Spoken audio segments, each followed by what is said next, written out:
네, 다음으로는 예고된 것처럼 문진구 변호사님께서 NFT와 컨텐츠를 둘러싼 법적 이슈에 관해서 말씀드리겠습니다. 문 변호사님께서는 저희 법인에 2011년도에 조인하셨고요.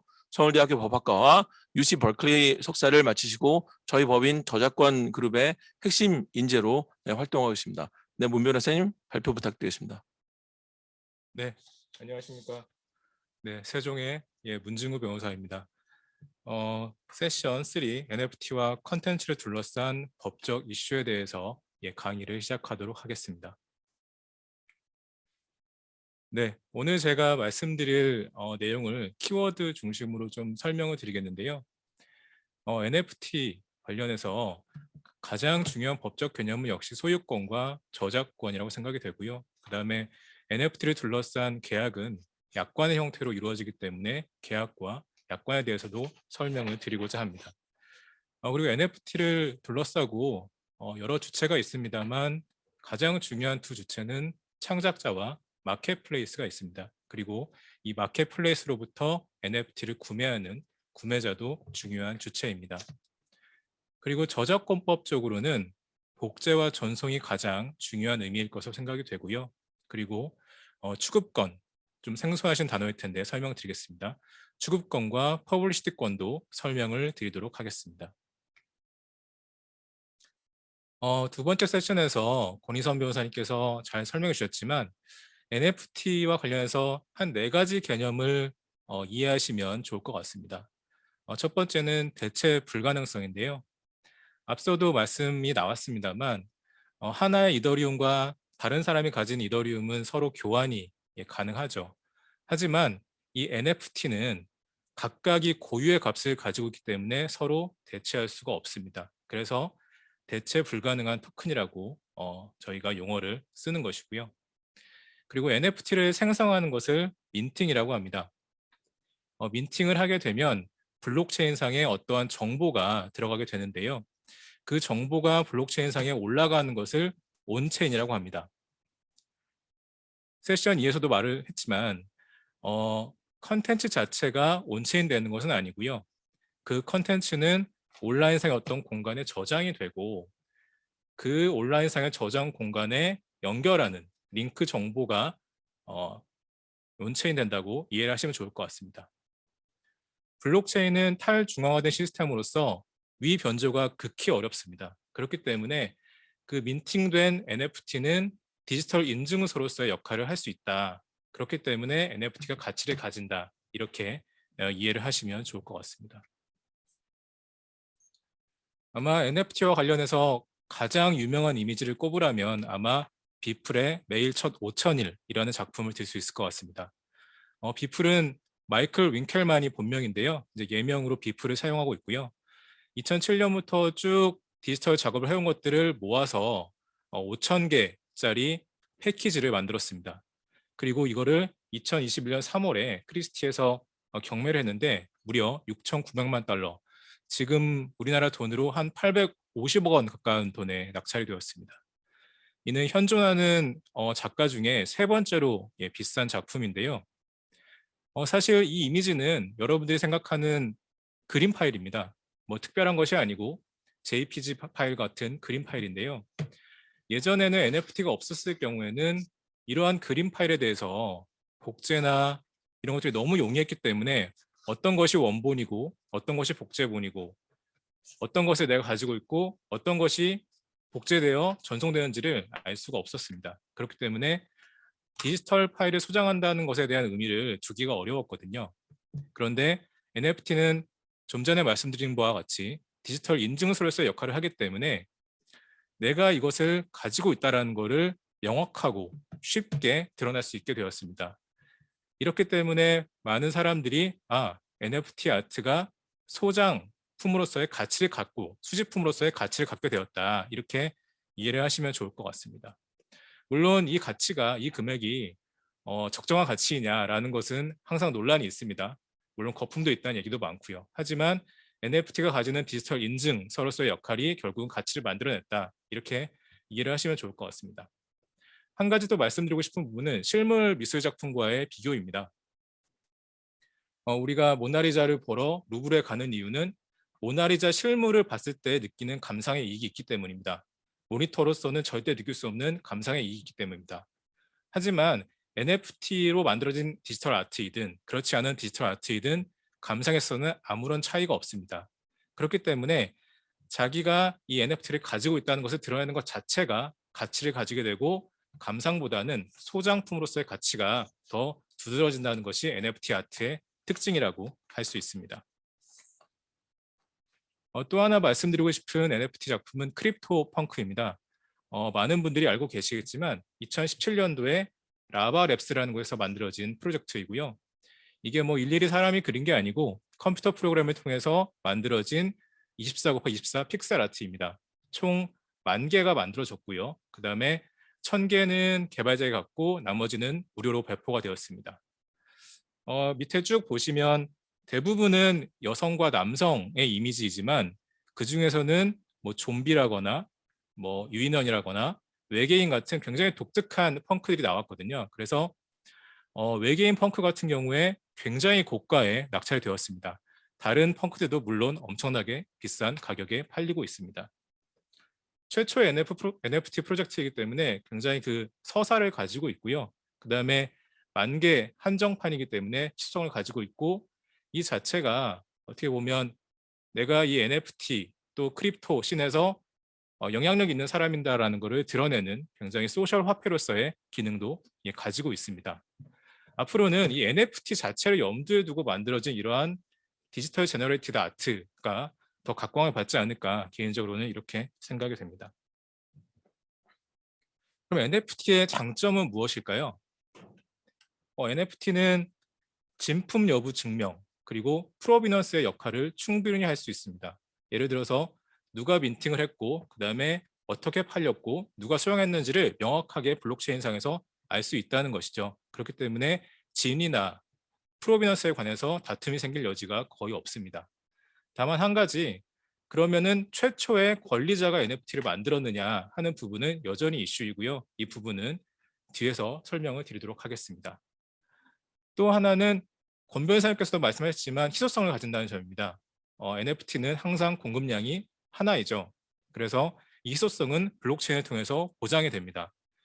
다만 에디션이라는 게 있죠. 아까 세션 2에서도 말이 나왔지만 에디션은 결국은 메인 컨텐츠는 동일하기 때문에 어느 창작자가 나는 10개만 에디션을 만들 거야 라고 했다가 나중에 말을 바꾸어서 뭐 10개를 더 만든다고 했을 때 그러면은 기존의 NFT를 갖고 있던 그 구매자들은 어떤 법률 이슈를 제기할 수 있을 것인가 하는 것도 굉장히 따져볼 만한 부분입니다.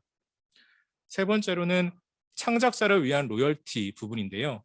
이 부분은 뒤에 말씀드리겠지만 추구권과도 연결이 되는데요. 창작자가 한번 NFT를 판매하고 나서 그 NFT가 계속 거래가 될 때, 그 거래가 될 때마다 로열티가 창작자에게 돌아오는 구조를 여러 마켓플레이스들이 채택을 하고 있습니다. 그렇기 때문에 굉장한 창작의 요인이 되는 점에서 장점이 있고요. 마지막으로는 블록체인이라는 탈중앙화된 시스템에 올라가기 때문에 어느 한 곳만 뭐 해킹해서는 결코 이 NFT를 파괴할 수가 없죠. 하지만 아까 세션 2에서 나왔지만 이 메인 컨텐츠 자체는 다른 서버, 다른 온라인 공간에 저장이 되기 때문에 그 공간이 해킹된다거나 파괴되면은 결국은 NFT의 대상 자체가 없어지는 문제는 여전히 남아있다는 점을 이해하시면 좋을 것 같습니다. 그래서 NFT의 가치에 대해서 의문을 제기하는 사람들은 계속 생겨나고 있고 목소리를 높이고 있는데요.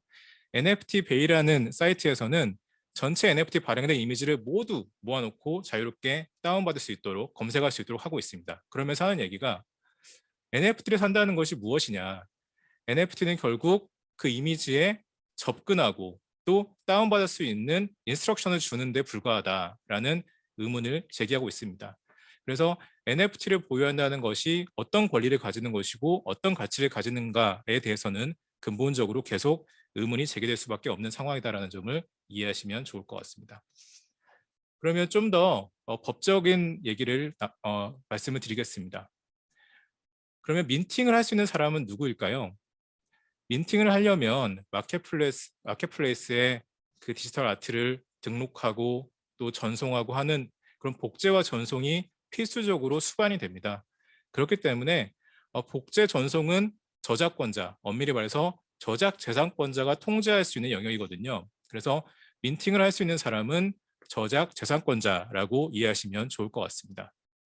지금 이 화면에 나와 있는 그림은 김한기 화백의 작품인데요.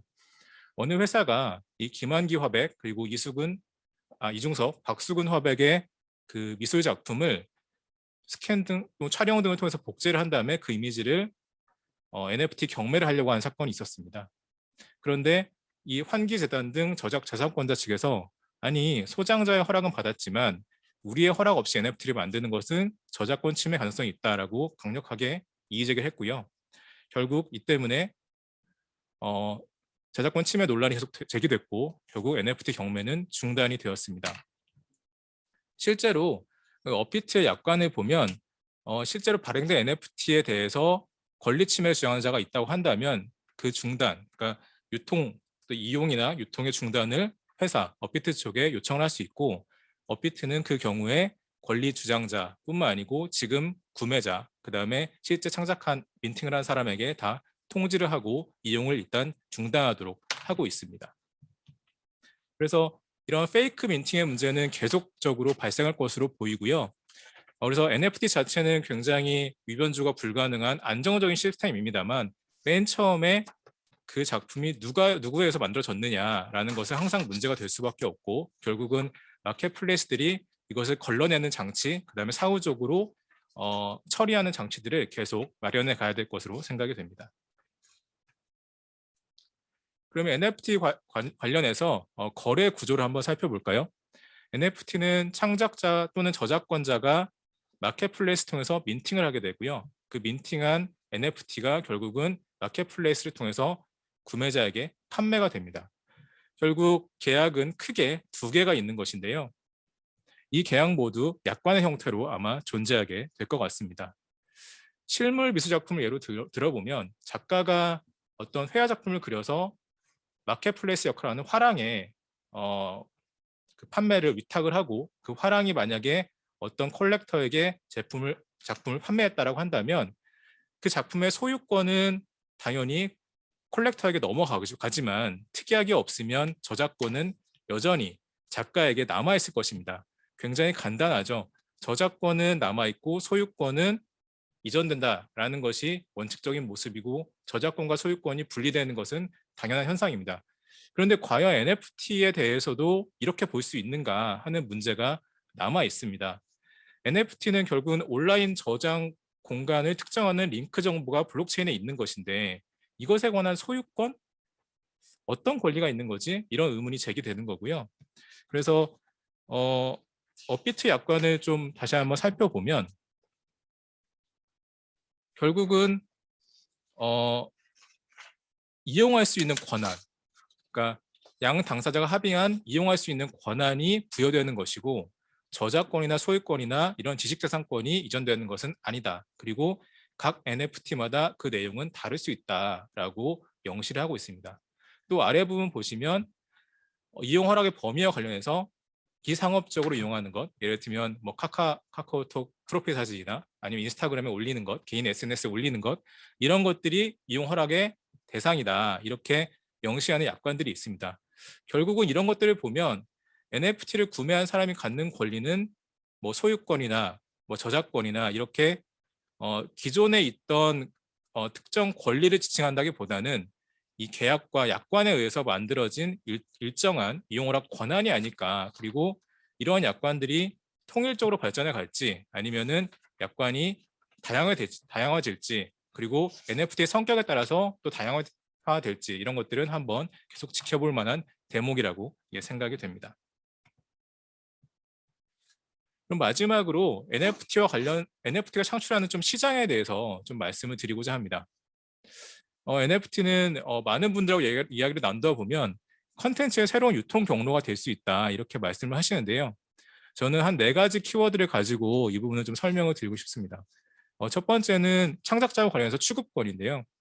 취급권은 미술품 재판매 보상 청구권이라고 해서 미술품이 한 번 팔리고 나면 사실은 작가는 더 이상 그 판매에 따른 수익을 얻지 못하죠. 100만 원에 팔았는데 그 작품이 1억이 되고 2억이 되고 계속 팔려도 그로 인한 수익은 얻지 못합니다. 그러한 점이 불합리하다고 해서 취급권이라는 권리를 인정하자라는 논의가 있는데요. 이 NFT 아트 같은 경우는 여러 마켓플레이스들에서 거래가 될 때마다 일정 비율을 다시 창작자에게 돌려주는 시스템을 가지고 있습니다. 사실상 취급권은 도입이 안 됐지만 취급권과 같은 역할을 하는 시스템이 마련된 것이거든요. 그래서 굉장히 창작의 인센티브를 줄 수 있는 여지가 있어서 굉장히 컨텐츠 수급에 좀 긍정적인 영향을 미치지 않을까 이런 생각을 하고 있습니다.